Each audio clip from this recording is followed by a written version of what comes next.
Welcome back to Tech Total Access. I'm Katie Leeper, keeping you updated as we Hokies hunker down. In the effort to stop further spread of the coronavirus, Virginia Tech moved all classes online for the remainder of the semester. Students and professors shared their thoughts about the swiftness of action taken by Virginia Tech. At first, I thought it was a drastic change, but now, as everything's shutting down and they predict that this is going to last longer than I expected, I think it probably was necessary, especially since if we came back, someone could still have it and it could still travel through the campus. I think the transition to online is hard enough, and having to transition online then back to in-lecture probably would have been pretty tricky. But that being said, I feel like they almost pulled the trigger a little too quickly and maybe should have done 2 or 3 weeks online, see how the virus progresses, and then make decisions from there. I feel like it was smart to just kind of nip it in the bud. Just if someone is like leaving or out of state, like they should definitely have the choice to be able to go home. I also think if the university takes it seriously, it makes it easier for students to take it seriously. I think that it was pretty necessary for them to move it online. Just seeing like everything that has shifted within like our nation and just globally, there has been a big push for social distancing, and so I think if our school had prolonged it and done like a week by week thing to see how things were, I think it inevitably was going to get worse. So it was a good thing that they took the precautions and just like moved everything online as soon as possible, because it also gave students and professors a week to at least try and adjust their schedules and the rest of the semester to be able to make that switch online. I think that they needed to. I think that they kind of had to, because of all the state regulations and everything, like working together with UVA and William & Mary and other public schools. Like I think that that was the best solution. I think they're more concerned about our health, and so it shows more that Virginia Tech cares about us, that they're doing this, and it's a sacrifice. Like they're losing a lot of money from this too, so it's not just like we're losing a lot. I think that it was probably the right decision for them, because they didn't know how bad this virus could get. If we'll ever know the exact answer, because if things turn out well and we have a lot of Hokies who stay healthy, then everybody's going to say it was the right call, right? If people who are planning to graduate still graduate, they're going to be happy, right? How many students will end up dropping a class that they wouldn't have otherwise dropped? I don't know. But we've never seen anything like this before. And so I think, at least at this point, it's better to err or to err on the side of caution. You think about the Hokie plague that we normally have in the spring, you know, and if one person in a residence hall got the coronavirus, what would that be like? I mean, just a cluster of, and then if a student died, or if you had several students that died. So I think in a sense they had no choice, and yet hindsight may prove that to be right, or it may prove to have been a bad decision. Although Virginia Tech highly recommended students to move off campus and offered them $1,000 as a refund for housing costs, freshmen could choose to stay in their dorms. When you read the emails, I said that it was obviously very recommended that you go home unless there was an issue with Wi-Fi, there was an issue with health. And for me, my father's in the military, and so before the coronavirus was even really blown up and everybody heard about it, my dad already knew it was going on, because all of his sailors are constantly traveling or flying. So they were coming back with it before it ever got really big. And so it was already a known health concern in my house. So there's a possibility he could get it.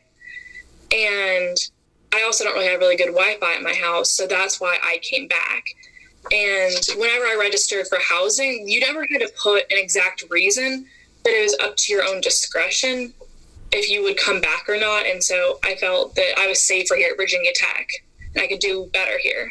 Caitlin explained why she feels more safe staying at Virginia Tech. I don't think anybody's truly safe. I mean, obviously a virus is very easy to spread, and there's no way to tell if you have the symptoms super early.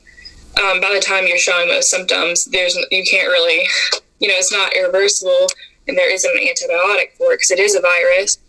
I think that I definitely am safer here at Virginia Tech just because of my home environment. Plus, if I were home, personally, I know that I would still be seeing my fiance at home. And because if I lived at home, he'd probably live at home too. And his dad is a commercial airplane pilot. So I would not only have the military father, but I'd have my fiance's father who's constantly going on planes. So I would have way higher chances if I were home. And I think being here at Virginia Tech, there are less people, and I have less chance of just wanting to go out and see friends. So it helps me self-isolate more. And I'm definitely taking more precautions and washing your hands and making sure you're sanitizing and Lysoling.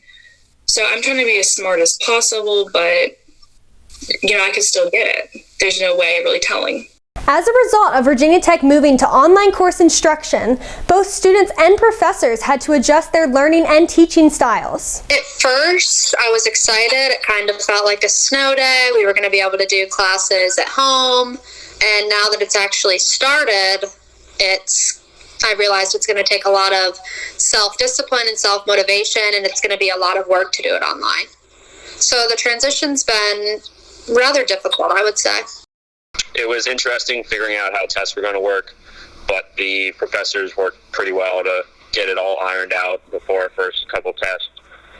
It has been difficult, but I'm getting there. Thankfully, I already had some online classes that I've done, and so it wasn't a totally new concept. I feel a lot worse for the students that this is their first ever online time. I know the professors, they're still trying to figure things out for me. Like, all my syllabuses aren't finished and updated. So that's a big thing. I'm still trying to figure out what we're really doing because my professors don't know either. So I'm just taking it day by day.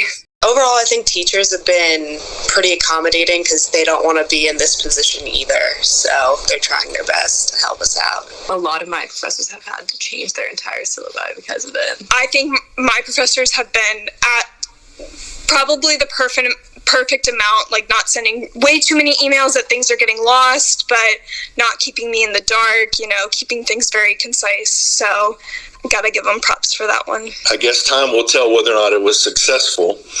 At least everything's showing up on Canvas and is working okay so far. I used, in part, videos that I had already recorded for an online class that I teach in the summer. So I use something called Camtasia, and what it allows you to do is, in essence, voiceovers for PowerPoint, sort of full screen capture, and you can hear yourself as you're talking, go back and edit. Problem is, I didn't know how to edit. Before the shutdown, we did get through all of really the hands-on things. They've used the pH meters, they've used the glassware, so we did at least sneak in quite a bit of that before this hit. So I'm feeling like I'm really trying to just get something that I think is more educational than just do this lab. But no matter how much effort professors put into helping students succeed in their online classes, it's entirely up to the student whether or not to participate.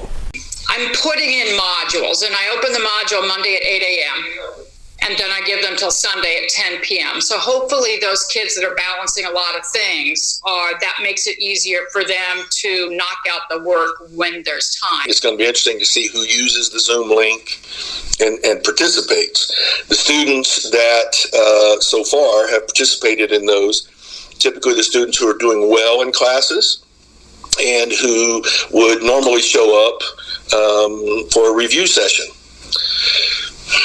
It's kind of like the rich get richer and the poor get poorer. I don't know. Those students who are good students, who have good time management skills, don't procrastinate, know how to prioritize, they may be fine. While most students initially thought not going to class was the best thing ever, some are concerned they won't do as well in the online learning environment.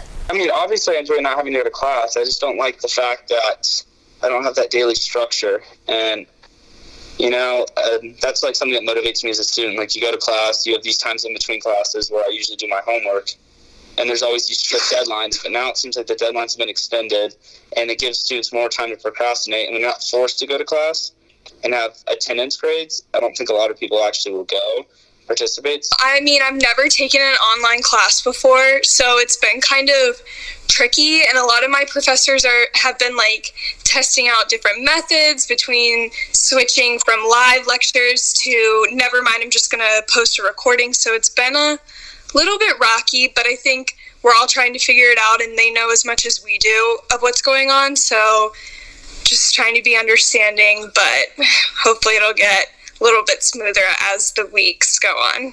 Honestly, there hasn't been any sort of audio disruptions or any like awkward moments or anything like that. Obviously, it's not the same as being in class, but it's been pretty smooth. I pretty much haven't really been learning much.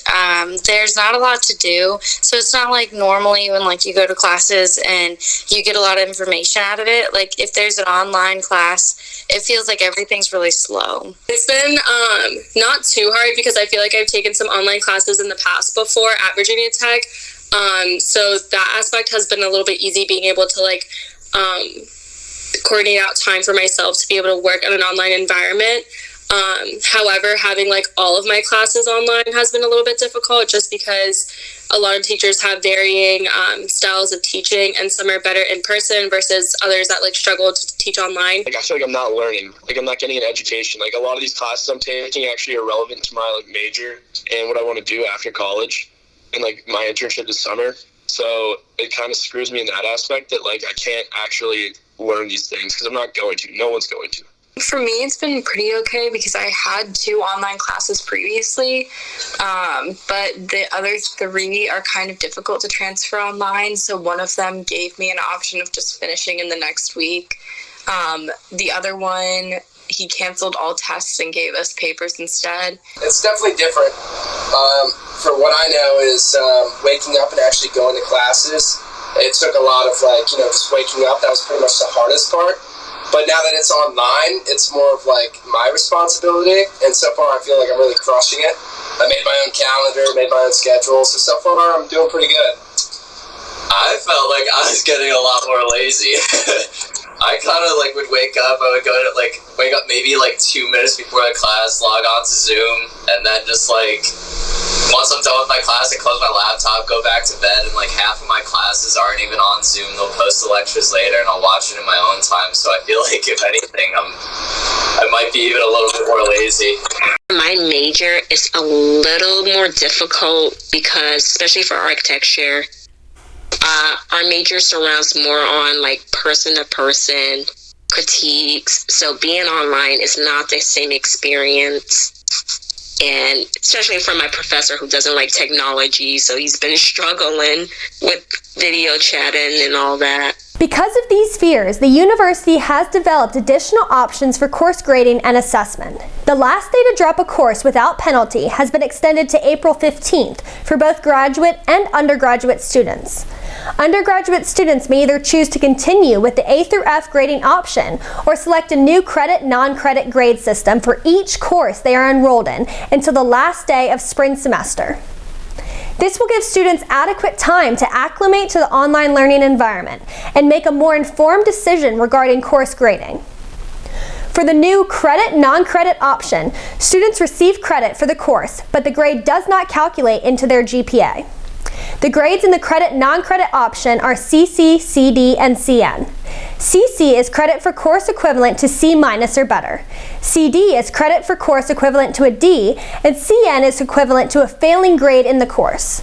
Students seem to appreciate Virginia Tech giving them these options. Some people hate online classes, so that adjustment of like doing things online can be really stressful just because they know they learn better with in-class instruction. So I think giving that option where people are like, I might not even do well in this class, in a class that I probably would have done well in person, and giving them that option to make it pass-fail at the end of the semester, I think that was really nice. I think a lot of students, if their mentality is that they wanted to just like kind of skate by, I think they were going to do that anyways. So I think it could have been a toss-up. I think it is nice to have that extra time to figure it out. But as a senior, I know a lot of my peers do have like the mentality where they're like, well, even if I get a 4.0 this semester, my GPA can't go up, so I might as well just do pass-fail.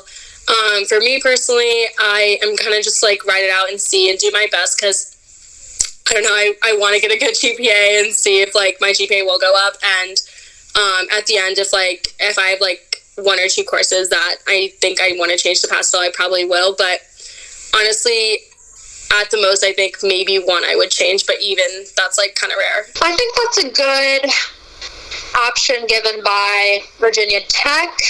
I'm still unsure of what I'm going to do, just as we're still transitioning to online classes. But I like that they gave students the option. I think that's a good thing because it's the first time this is being tested. So if Tech knew that this was going to work in the past, then it would probably make sense to not, or make those restrictions a little bit more difficult. But because it's the first time it's testing, you got to give kids the option. It's definitely a luxury, but that kind of comes with some consequences just because I feel like GPAs are definitely going to inflate, and a lot of people are just complaining and, you know, talking Virginia Tech's ear off. You know, other schools are doing this, other schools are doing this. Like, we're a very prestigious university, and people look at us with such high standards. To move any class you want to basically not count towards your GPA, I kind of feel is a little bit silly. I mean, it's obviously beneficial for some people, but I don't know, kind of silly in my opinion. It takes a lot of the stress off the student body because, you know, some of these classes are kind of hard to translate to pass or fail, or not pass or fail, to translate to online classes, and I feel like some of the teachers are even struggling with it. So the fact that they're a little sympathetic towards the students instead of letting us just struggle as a whole is pretty nice for us. You know, it makes the transition for everyone a lot easier. I know, especially for my major in my studio class, pass-fail wouldn't really look good for, like, you know, companies I want to intern for and all that. They want to see, you know, how you're doing. I think that's great that they did that. I think that that's really nice for us because you don't know who is going to get the virus or not. You don't know what situations are going on with kids at home. And the fact that they let us decide the last week is really nice too, because I don't know, like, what I'm going to miss or something, you know what I mean? Like, some people have work, even though, and so I think that it's really nice of them to be able to let us do that. I think it kind of also sucks for the kids who already put in a lot of effort in the beginning of the semester, and then other kids are like, oh, well, I can take this to my own advantage. I think it really helps people with the transition, because I think a lot of people may have had some uncertainty with how their classes were going to be, and this kind of helps making sure that they're still able to progress in their academic program, and not having to worry about entirely the effect that the online classes are going to have for them. It's nice to be able to see where you're standing in the class, especially with this, like, transition, and then decide, like, at the end of it, after you've gotten all your grades back, what you want to do. Like, honestly, everyone, like, that has, like, a hard class is just going to pass-fail it. I'm basically just going to have, like, only their electives. Unless they're getting an A, they're going to pass-fail it. That's what I would do. I think that it's going to help appease a lot of the students. I know a lot of stress that their grades are going to drop drastically with the online conversion because everybody doesn't learn the same way, and I understand that. For a lot of us, if we chose a lecture class, there was a reason why. I'm not sure if I'm going to take the option yet because I need to see how my classes go. So far, I think that I'll be okay, but I think it's going to help relieve a lot of stress for most students. Professors have mixed emotions about these grading options. I think it's great. I mean, what else could you do? You have students who may not have good access or access at all to things that are online. I don't know how they're doing labs since I don't run one. But if you're taking a 3-hour course and a 1-hour lab, I don't know what they're doing with that. Some students may get frustrated. I know some students were emailing back during the break because they were just anxious about how is this going to work out. So I think making reasonable accommodations as much as you can to help alleviate the stress, as with anything. You know, a student takes a class with a professor for the first time, they're stressed. You think, what are the quizzes going to be like? What are the exams going to be like? Well, imagine then you're taking 6 classes, right? Or 5 classes this semester, and suddenly everything is online, and you wonder, how am I going to keep up with it? How am I going to do it? It's very different when you know, say at 2:30 I'm supposed to be in Goodwin Hall for whatever class, and saying, okay, well, I would be in class at 2:30 today, but I'm not, but Dr. Howe's lecture's online, but I'll watch it later. Well, later then ends up being Friday, so you're 2 lectures behind for my class. I mean, it's going to be so easy for students to get overwhelmed. The university had to do something that would allow them to have some alternatives. So I think the decisions were good. I'm okay with it from my end when we have 2,000 students in the lab. Waiting until the last day will mean that we will do a lot of grading and a lot of time that necessarily wasn't needed. So I would have preferred that the deadline for that was not like so far into the semester, because again, 2,000 students, if you can imagine the hundreds of hours of grading, then for the students to say, I'm just going to take it pass fail. So there's some downsides. I'm glad they're doing it. I understand why they're doing it. I think the deadline's a little later. I'd rather have a commitment from the students sooner. Reagan is not only a student, she is also a teaching assistant, so she has seen the struggles from both sides.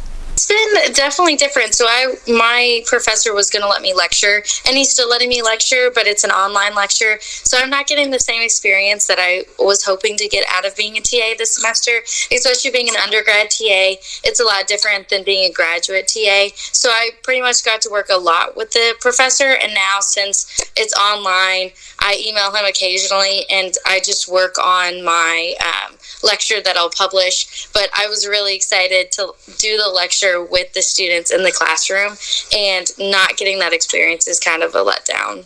Thank you for watching Tech Total Access Hokies Hunker Down. I'll keep you updated throughout the day on our Instagram.